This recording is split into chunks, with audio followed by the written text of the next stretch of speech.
You're right. Yo, man. I was right. Yo, Hey, that's a great start to the podcast. you were right for once. You were right. How are you guys? Good. Fine, thank you. How are you? What headphone do you have, Ralph? It's Kinky? it's a Soul headphone, custom made. It's a Bassjackers headphone, limited edition. It's kind of the Shiba coin, but then on headphones. Shiba coin on Yeah. headphones.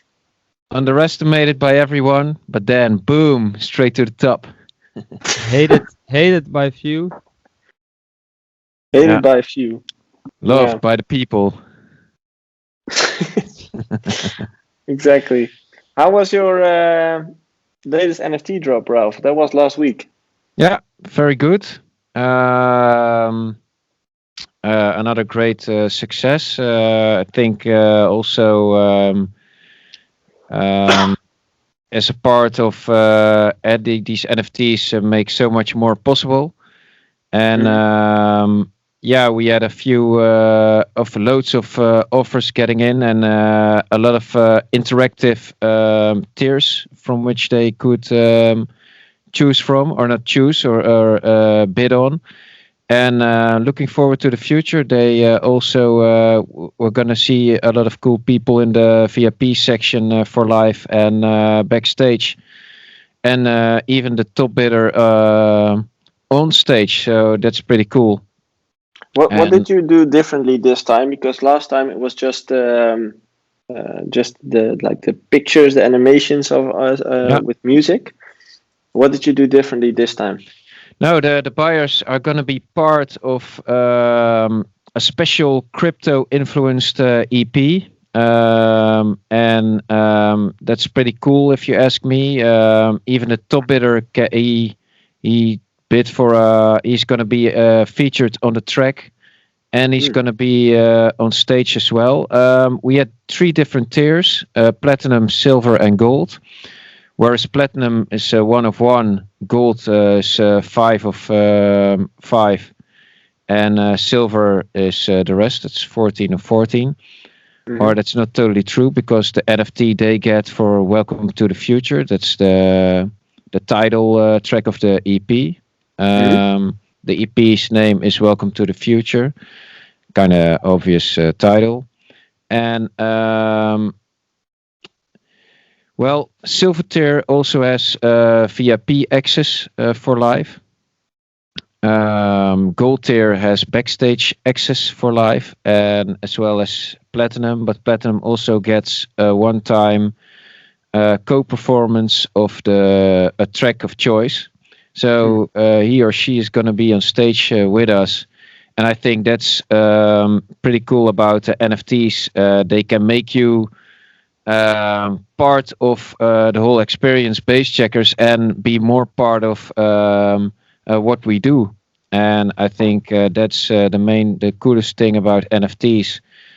And it's also transferable, right? So if, let's say, the person who has the golden tier joins you on stage once, the platinum, platinum, if he joins you on stage once, then he sells the NFT to someone else. Now that person is able to join the stage, or? Yes, but I don't think you will ever sell. We know the buyer. That's the coolest thing also about the NFT drops. You get new direct connections with the buyers. You get to know the buyers, and the ones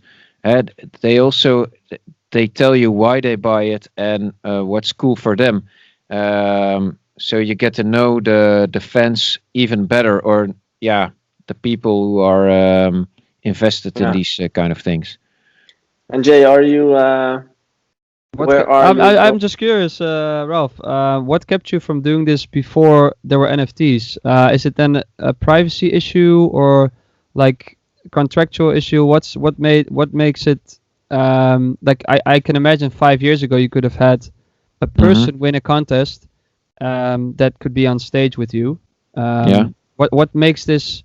Why does NFT make this so much easier? Or what's the main it makes it easier contractual wise. I mean, it's all in the blockchain for everybody to see and transferable. Yeah, we all know how it is to perform outside of our own borders, and with the contracts you have then, international business doing, let's call it that. It's pretty hard, and there are so many things to keep in mind. The blockchain makes the world one place. That's the cool thing about it, and it's such a universal thing, which makes all these possibilities so much easier. Yeah. And that it's transferable makes it just the more interesting. So yeah, to answer your question, it's number 2 actually. You said it right. It's a contractual thing. It's the ease of doing something cool. Yeah, that makes it the more fun. Yeah.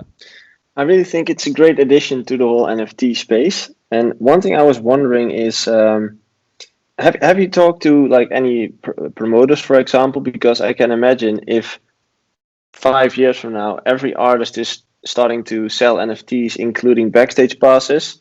Backstage is getting pretty occupied. Yeah, that's also a thing Yeah. Pretty where quickly. there's, at big festivals, I have sometimes trouble bringing like a tour manager and a VJ and like a friend.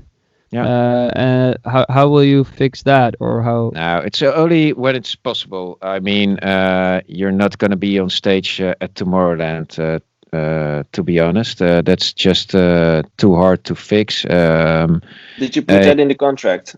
Yeah. It's in there. Okay. It's up for availability. But yeah, well, maybe it's possible at Tomorrowland. I mean, the most of the festivals we are booked. We're in pretty close contact with all the organizers. I think sometimes that's not. We have a manager here walking around, but it's not so that the manager does all our talking for us. Whenever we engage in doing business with people, they're going to engage with us and not with our manager. So yeah, I don't think it's that hard all the time. But whenever it's not possible, it's not possible. And yeah, tough luck then. But yeah, we're gonna do our best to make it possible. Yeah, of course. Where are you in your mind with NFTs, Jay? Because last time we spoke, you were, let's say, skeptic. Yeah, I think it's I'm still like quite skeptic. I'm not sure if the focus is right yet. It's about art. It's about which I like, but it's like a lot of rich people buying and selling artworks. That's the first thing I got from NFTs. But seeing now that artists are able to make this stuff way easier, like actually connect to fans, it's still a little bit of elitist, so to speak. So like it's still quite expensive to have that whatever tier.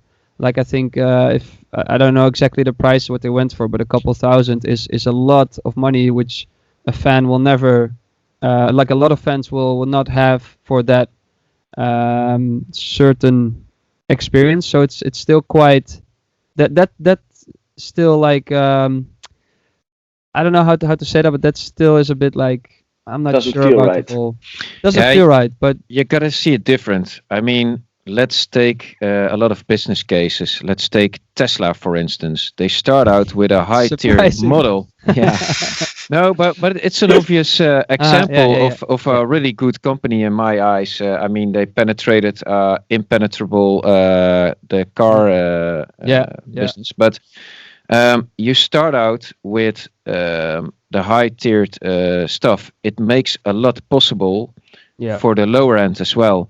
You always got to start somewhere. So I get why that might feel a little bit off, like you're doing this elitist thing, but that will go to the bottom is a weird thing to say, but that's how you finance making more stuff possible. Yeah. And I know what you mean. It's like with when TVs just came out, the first TVs were super expensive. Yeah. Nobody could pay them, and then after a while, they would come to the normal public, so to speak. Yeah. The phones as well, right? Mobile phones but- were like super expensive in the beginning. Now everyone can afford one. Yeah, but what I still think is that a big part of those activities in general make it about exclusivity, so that you're not gonna sell a lot of positions where you can get to go on stage. That will always be a very special one and thus very expensive.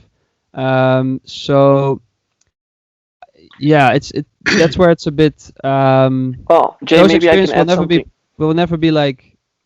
Well, but you're payable free. for. You can just do a one of one for a really low price. Nothing holds you back. It's whatever you want, and just do it. And but the coolest thing about NFTs is, and we're now working towards our next one, and we're really thinking about how we can make sure that we do have open editions which weren't too expensive, and it's not so that we have to do it for nothing. You want the commitment of the fans, and they gotta make sure they are willing to engage in that relationship also. It's if you're gonna do it for €1, it's going to be weird and attract people who might not be the real fans. So, but we're going to, in time, keep on reward them for the loyalty, for holding the coin, and the coin that is the NFT. I think in time, first off, you're going to pay. You can have a Bassjackers NFT for like say $300-400, and the rewards in the future are gonna be way more valuable than that $300 or $400, especially in time. So I don't think it's an elitist thing. Also, of course, the one who gets to go on stage paid a considerable amount, but let's be honest. You're gonna get to go on stage, perform the track you invested in, you dared to invest in. That's a pretty cool thing. Yeah, I think it's just the how the world works in general, which is just sometimes not really fair. But it's also like you have big clubs and you have big tables surrounding the DJ booth, the best spots. With people buy the biggest bottles there.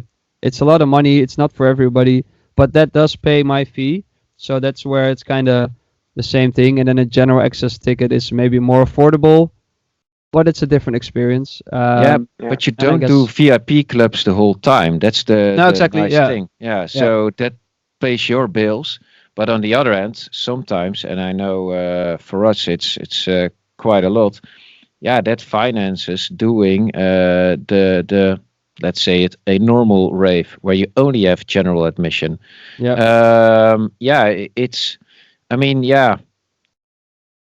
how the world works. Then you gotta be mad about how the world works. No, but that's what I said. It's like it's not always fair, but that's how it works. Well, cool to hear that everything went well and that you guys keep evolving in the space and keep thinking about new ways to build the community.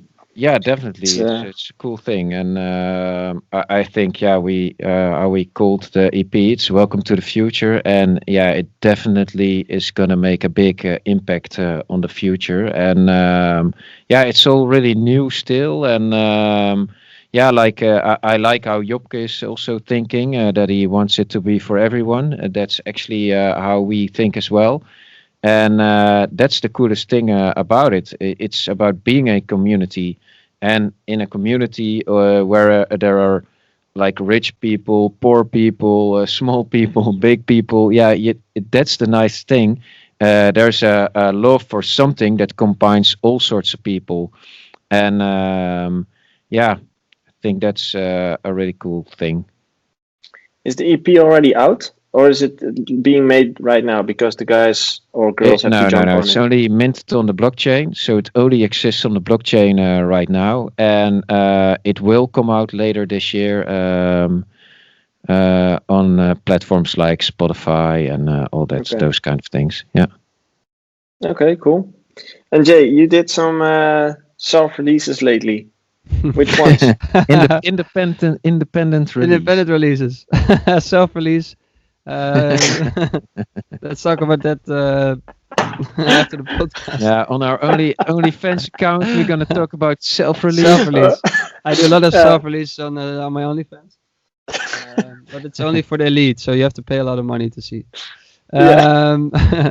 No, I did some independent releases, two, to be precise. I released Birdsong, which I started making in quarantine in Thailand, which started kind of as a joke, where I sampled this bird that was on my balcony, a pigeon, and the song turned out pretty cool. And then I came back in Holland, and I was like, hey, it sounds pretty cool. I mixed it again. Because I did everything on headphones in my hotel room. It sounded like shit, although all the elements were cool. Mm-hmm. Mixed it, and I saw the big advantage of releasing a track yourself. Let's say it like that. And it's mostly to do with planning of big labels, where I can choose now to say, hey, I have a track. I want to release it in 2 weeks, because for me, that's how my fan base works or loves to see it. I think that's how the world works now. You hear something, you want it to be released as soon as possible. It's the same. You don't want to wait 2 weeks for a package from, I don't know, some equipment you ordered. You want it the next day. So you've kind of come to expect that, and also, I think, fans a little bit. So if you work with a big label, usually you plan like 2 months, maybe 3 months ahead, after you have the final masters. So yeah, that's just far ahead. You don't know what's going to be working then, or what your fans might ask for then. And what I've seen with Birdsong is like, hey, I finished it, and then I post some snippets online and see really cool responses, and I'm like, I need to release it as soon as I can. Yeah. And that's possible by doing it yourself. It takes, well, usually not even, but like to be safe, 2 weeks instead of 2 months. And I think that's, for me, the big advantage of releasing a track yourself. So. And are you doing your own promotion as well?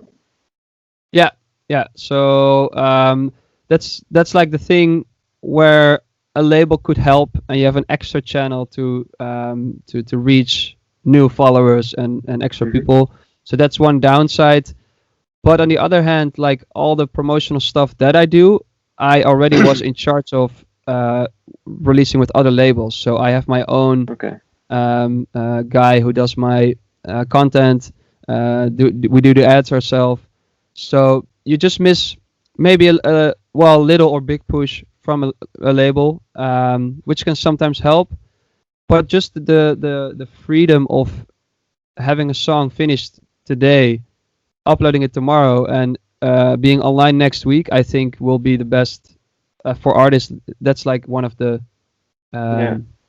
big upsides of independent releases. And did you notice a big difference between the impact of your release? So let's say if you would have released it through a label, the numbers would be higher, the responses would be bigger. I think there's a lot of things I still need to like learn. So like on certain platforms, you Ralph, is your board? I only had one coffee. No, I was up really early this morning and went to bed really late. So go on. I'm listening with my attention. So there's some things you just haven't done before. It's like pitching a song to a platform for them to consider it for playlists. What do you write in those things? It's just that stuff you haven't done before, which sets you maybe back a little bit. But after one time you learn from it.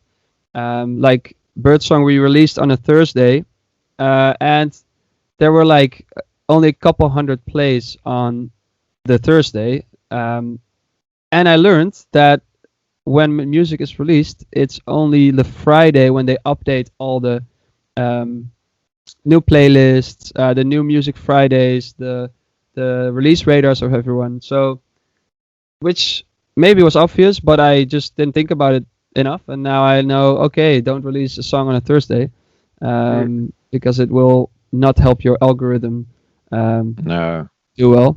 But yeah, that's fun because you learn that stuff. You take it in for the next release, and Keep yeah. learning.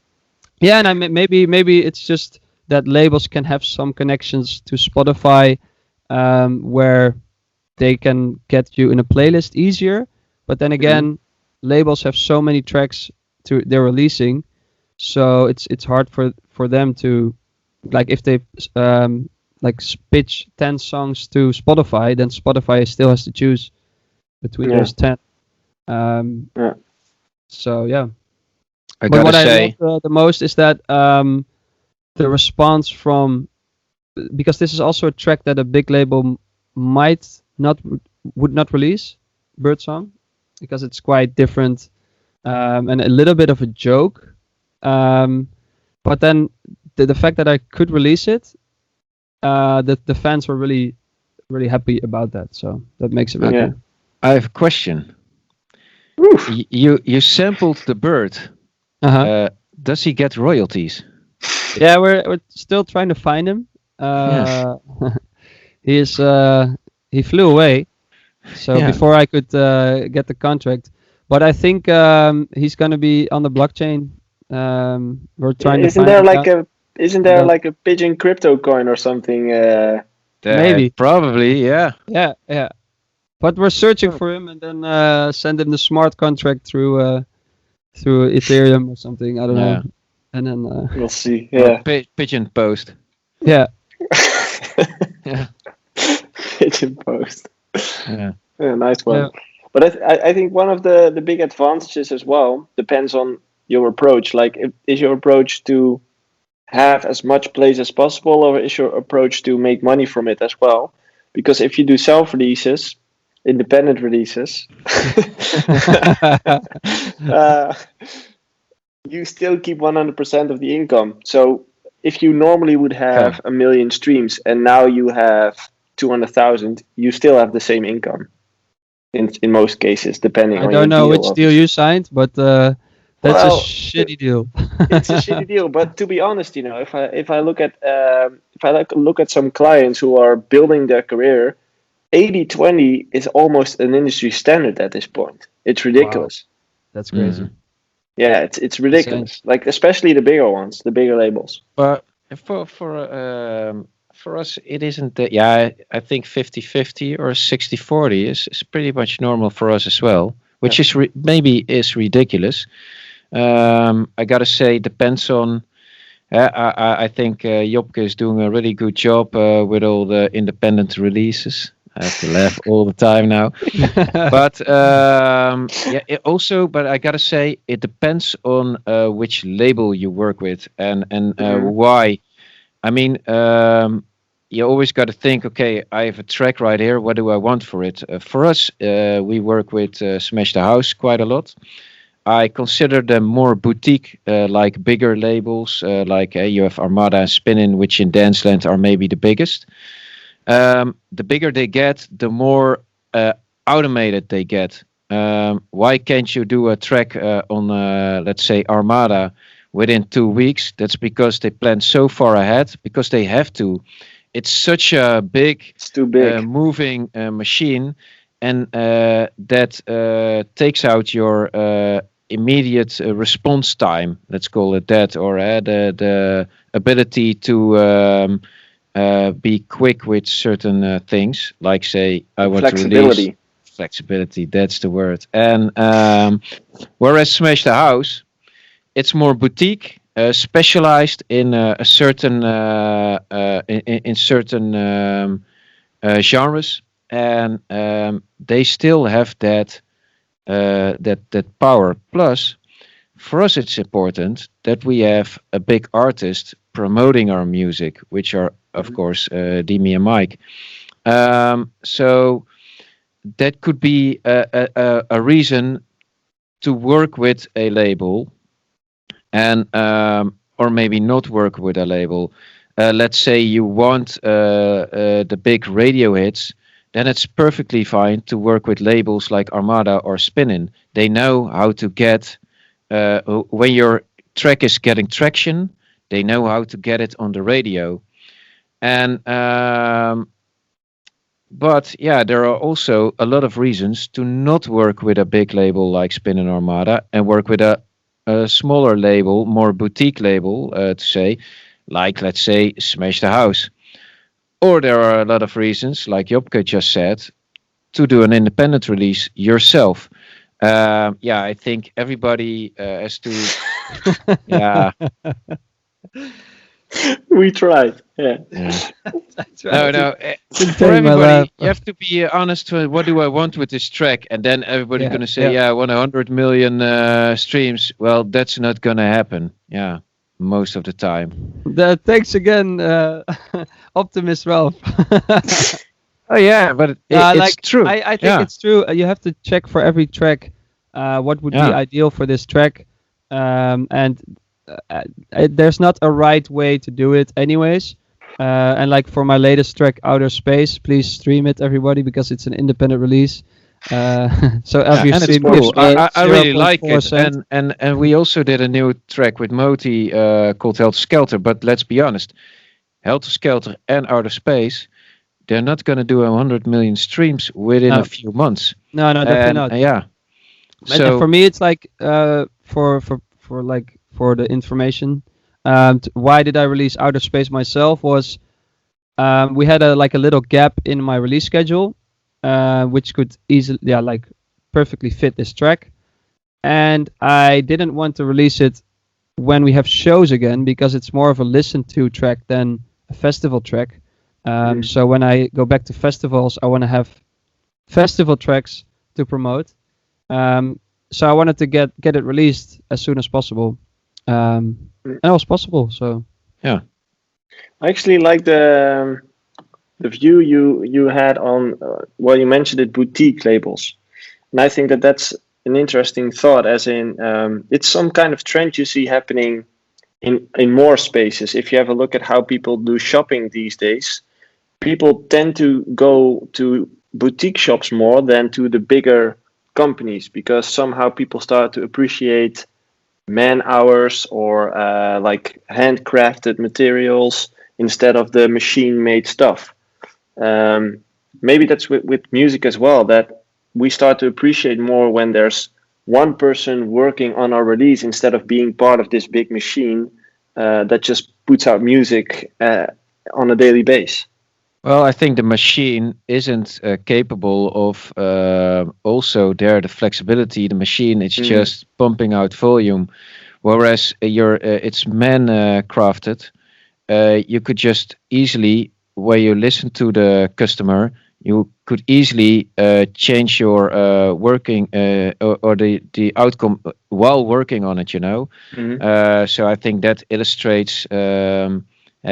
Big companies versus the smaller ones. I think there's also a split in what the audience is gonna do. Like there's a part that consumes music easier and without too much care. Like they just put on music on the background. They don't really care. They just put on the biggest playlist and whatever.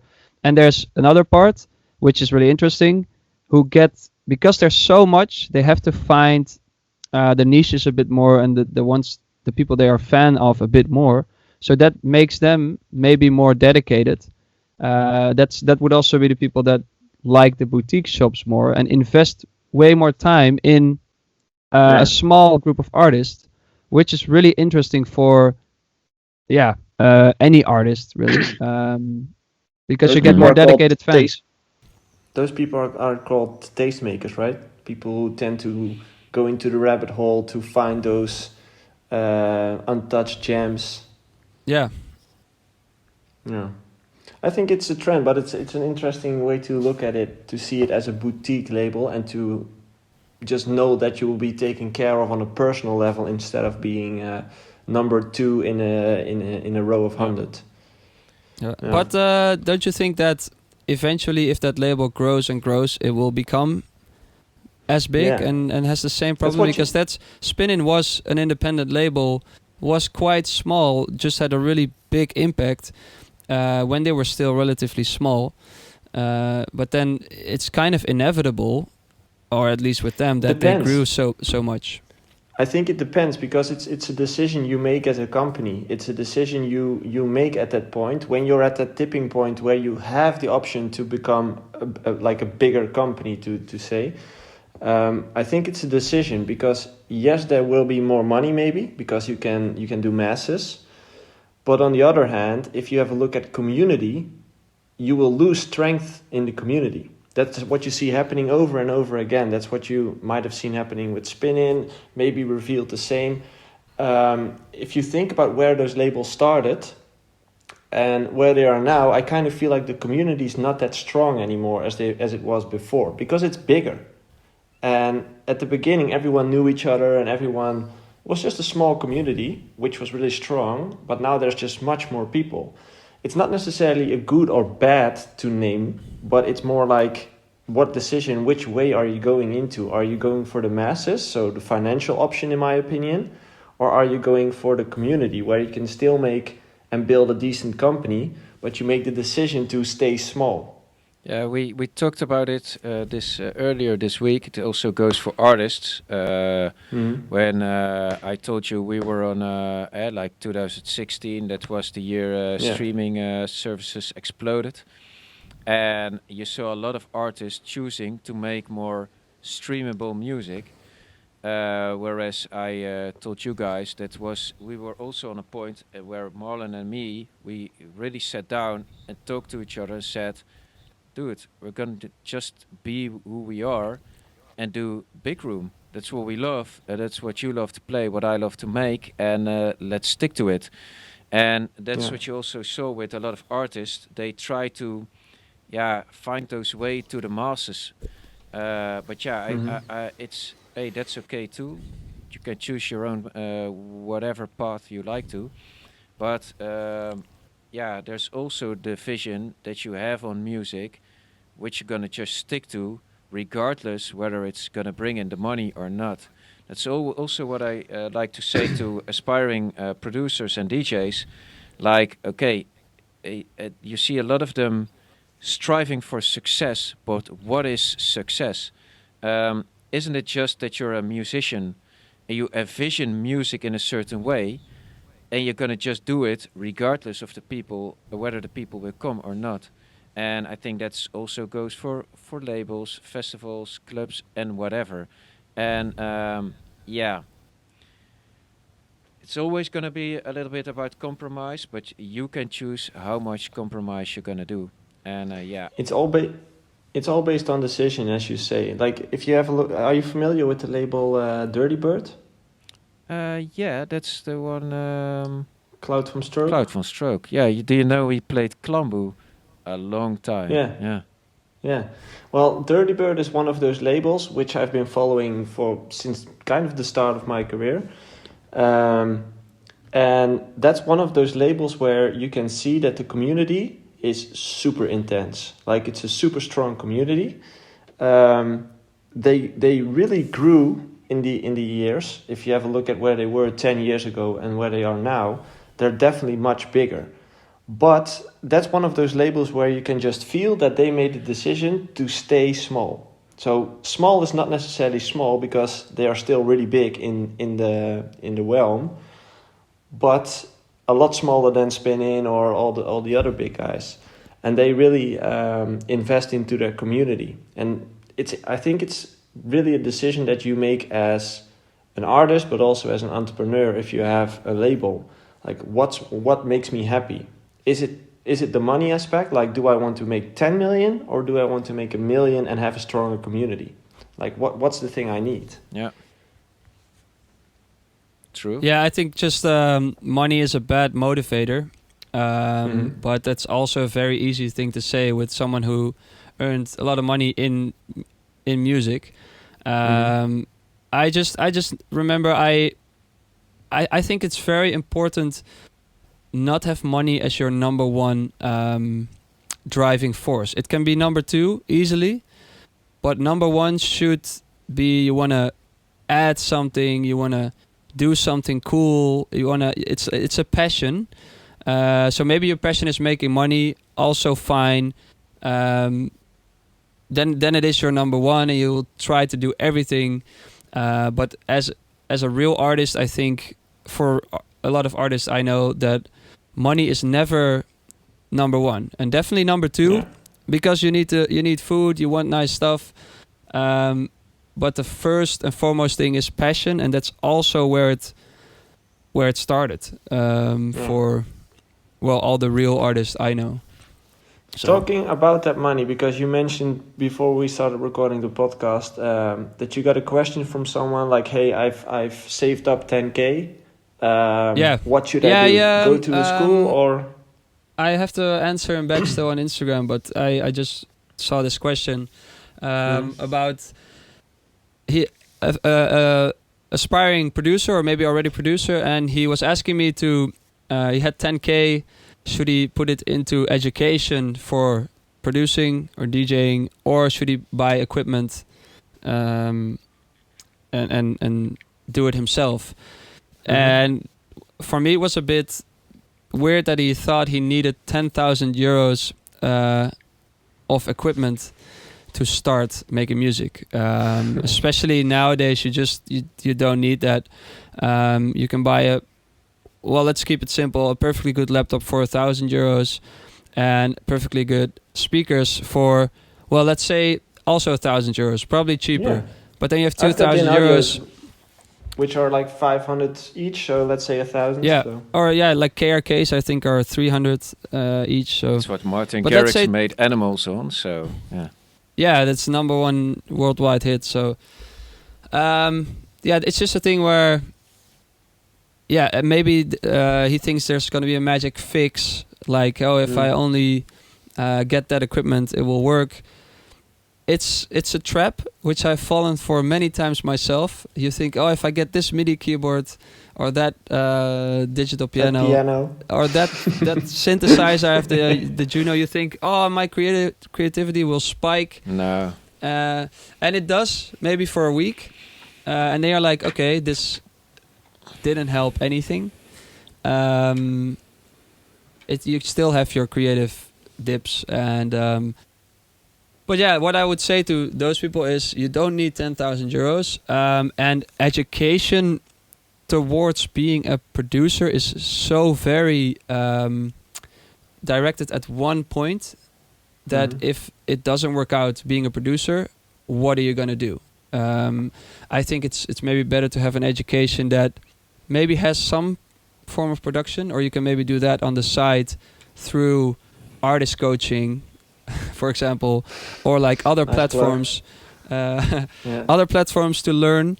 And then you have maybe another education on the side that is actually more broad and does have some economics, some marketing. So a lot of companies will hire you if music doesn't work out. Because the chances are very small. Let's stay realistic. Always so negative, Jopke. But that doesn't mean you shouldn't go for it. It's just you need also a lot of luck, I think. There's all these famous people like Jim Carrey saying, you just need to go for what you for your dreams.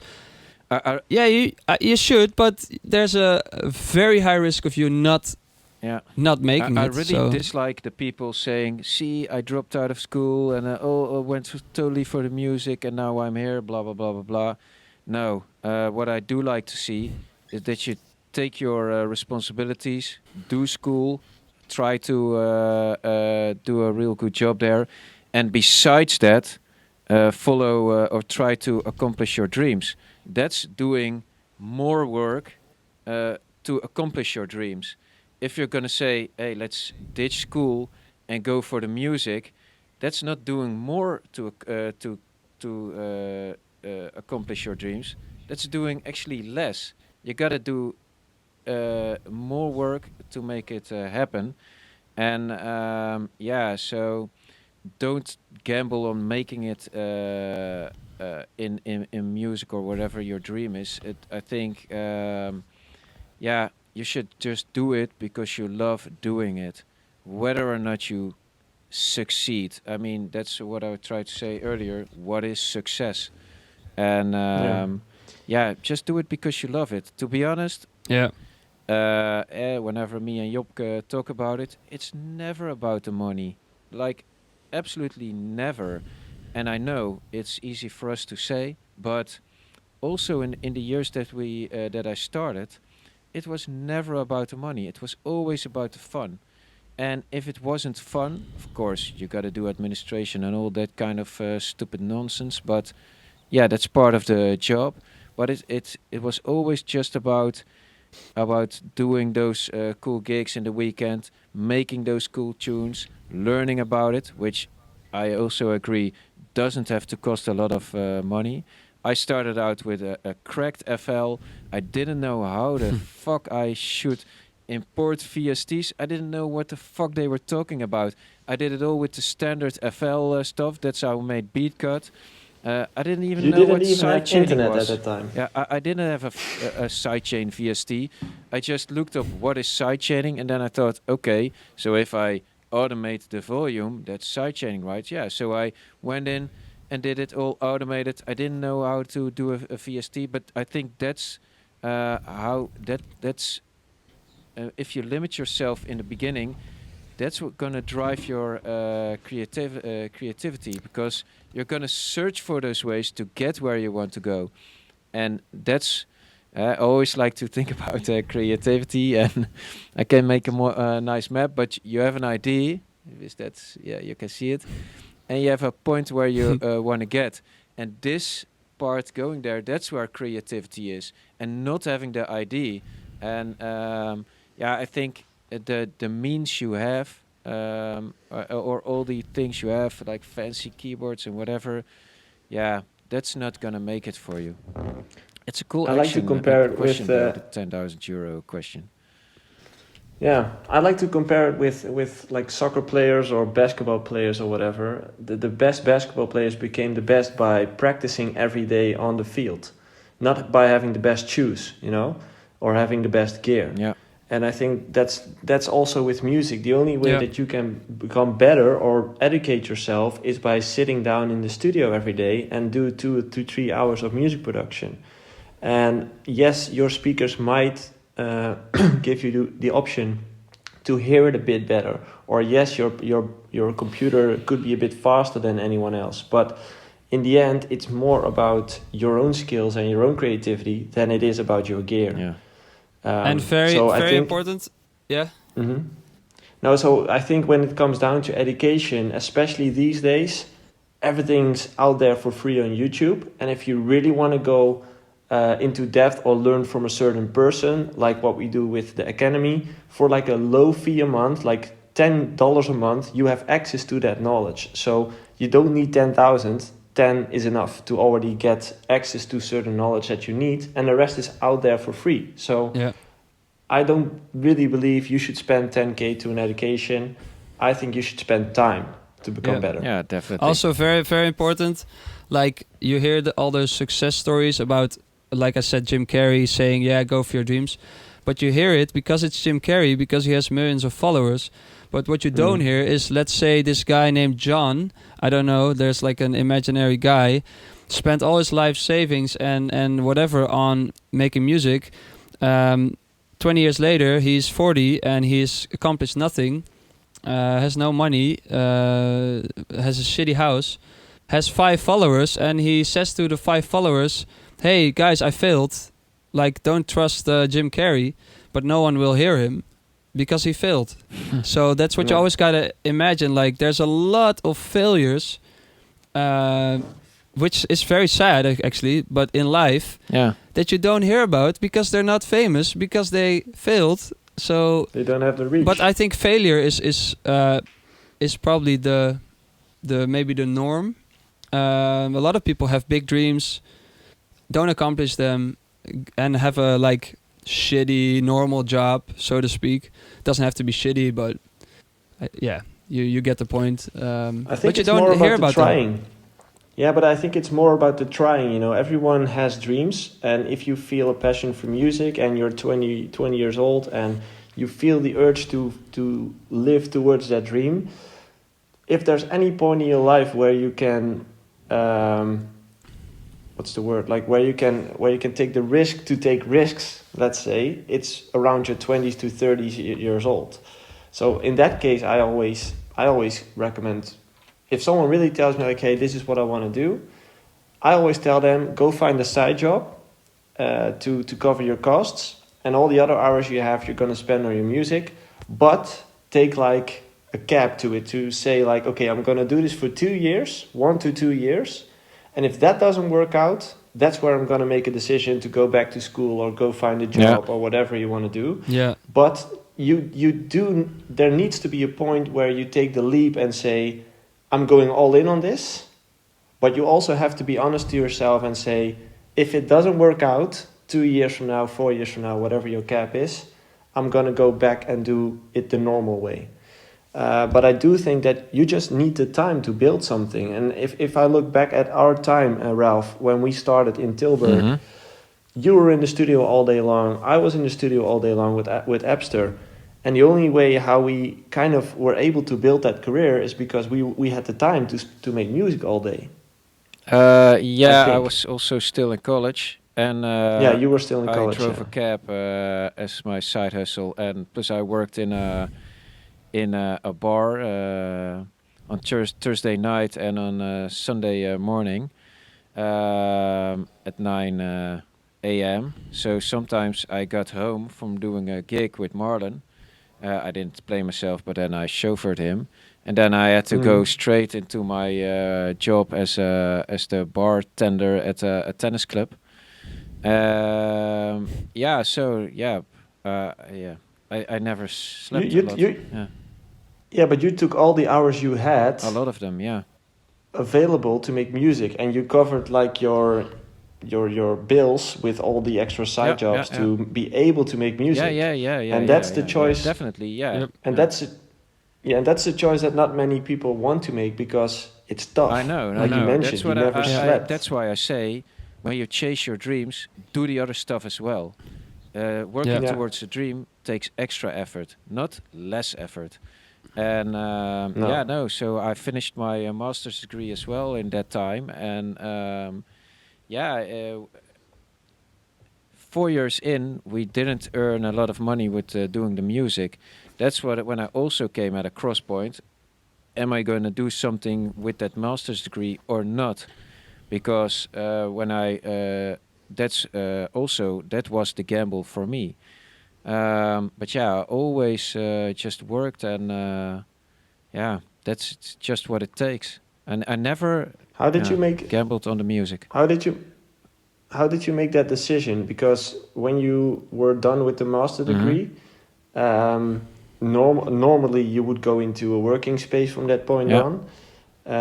What made you to make the decision to go for music? I just loved it so much, and I didn't need a lot of money, to be honest. I was. Were you I was living at happy. home? Yeah. Were you I living think, at home with I your stayed at parents, or? home.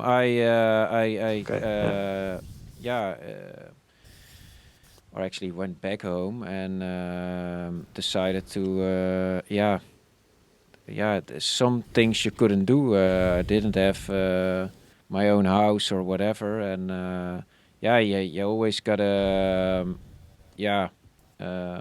how do you say it, make some sacrifices, let's call it that. And I had a talk with an intern here at where I have my office, and he's 25 now, and he said, yeah, it's ridiculous, I can't buy my own house. And I was like, okay, when I was 25, it wasn't even a thought of my mind, you know. And No. I never strived for such things. I just wanted to do music, so I was happy doing that, driving the cab as a side hustle, working the hours at the tennis club, and even in summers I always worked 6 weeks construction. Yeah, you can't tell by my tiny arms, but that's You still have the tattoos. yeah. But that's the thing. Yeah, you gotta. It's the hustle and chasing your dreams. You know, Yeah. there are And you don't way more failures like than successes. Yeah, like it doesn't. You shouldn't take it for granted, or it's not that if you put in hard work, success will come out, Yeah. and that's what you always should realize and take responsibility for that yourself. Gotta let it. And I think there's also a thing where, luck, and I think there's also a thing where I was in college and I was making music on the side and had a job. So I was also like, it's kind of like Ralph's story, always busy, always had a side job to make some money. But there was this point where I realized, it's not this exact point, but somewhere in the those years of college, where I realized, hey, I can do more with music than all of my friends who all downloaded FL Studio at one point in their lives, and I like it way more. And I feel like there's something in this. There was this feeling that I could get more out of it or something, and I think that also came from visiting forums, dropping your music there and seeing the response. So like connecting to other producers definitely helped me with like gaining some confidence and like feeling, hey, I'm The Vato a little bit ahead Gonzalez of these forum. guys. Vato Gonzalez for for sure. But like realizing, hey, I'm a little bit ahead of these guys. And then I was like, this, I should. And then after college was like the decision, like, okay, I'm not going to have a normal job. I'm going to keep doing my delivering barbecues job 3 days a week or something.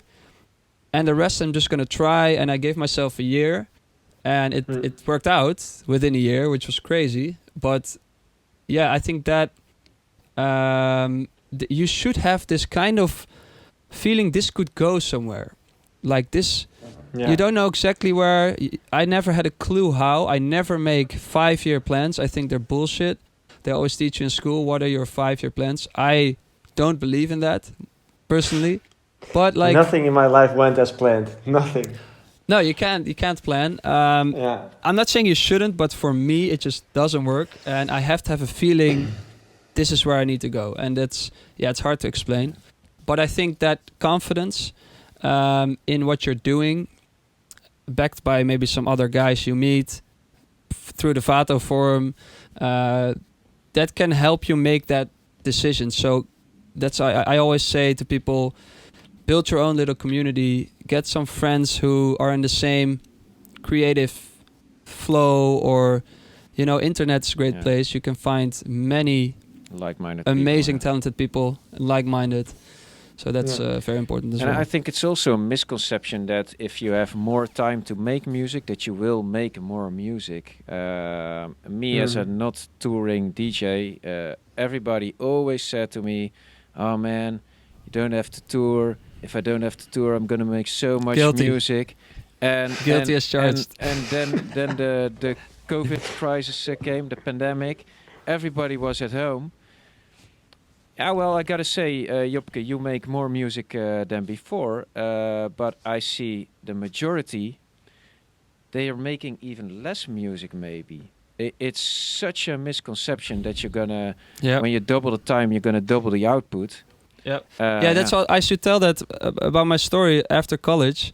It was like, okay, now I have way more time to make music, and right when you're done, nothing happened. It was quite depressing because you're the only one not searching for a job. You're doing this stupid side job and you feel like you're not supposed to be there. So don't get me wrong, it was fucking difficult. but yeah, I'm glad, of course, I made that decision. But yeah, that's a good point of, I always say now as well, like more time in the studio does not equal more music. You can take that in the wrong way as well. I think you should definitely push yourself to make more music, like every day. But you can make. What I mean is, I can spend a week in the studio working every day, pushing myself, and then on Friday afternoon at 4 p.m. right before I want to go home, I make something that's like covers for the whole week, so to speak. So Yeah. it's funny how it works. Creativity works in such a mysterious way. That's why we can every week talk about it endlessly and never grasp the whole concept of creativity. So, well, that was it. You